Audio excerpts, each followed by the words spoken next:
श्रीगुरुभ्यो नमः। ॐ नमो भगवते वासुदेवाय। ॐ श्रीकृष्णाय परब्रह्मणे नमः। अथ 49तमं दशकं वृन्दावनगमनवर्णनं।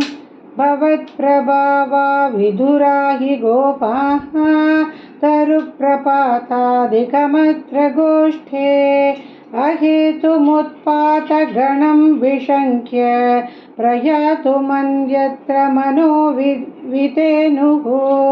तत्रोपनन्दाभिधगोपवर्यः जगौ भवत्प्रेरणयैव नूनम्।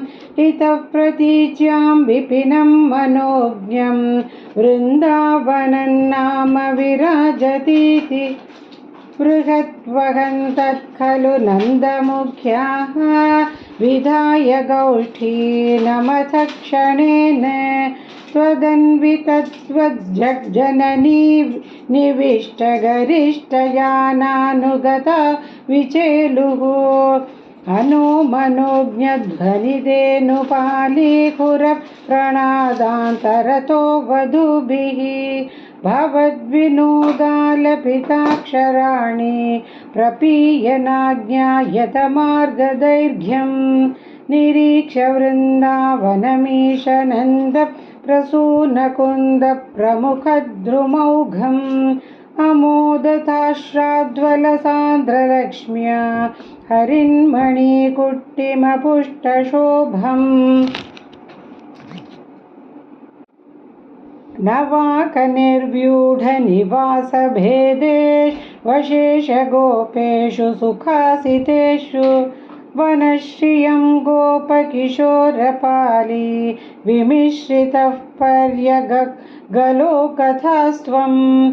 अरालमार्गागतनिर्मलापां मरालकूजाकृतनर्मलापां। निरन्तरस्मेरसरोजवक्त्रां कलिन्दकन्यां समलोकयस्त्वं।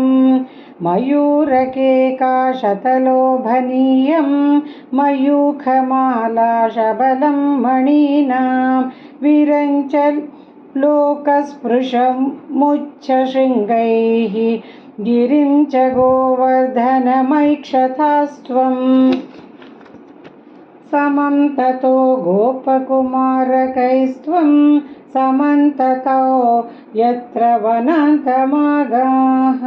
ततस्ततस्तां कुटिलामपश्यः कलिन्दजां रागवतीमिवैकां।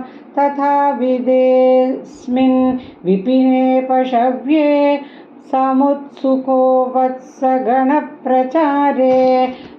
चरन् सरामोऽथ कुमारकैस्त्वं समीरगेहाधिपपाहि रोगात्। नारायणाखिलगुरो भगवन्नमस्ते।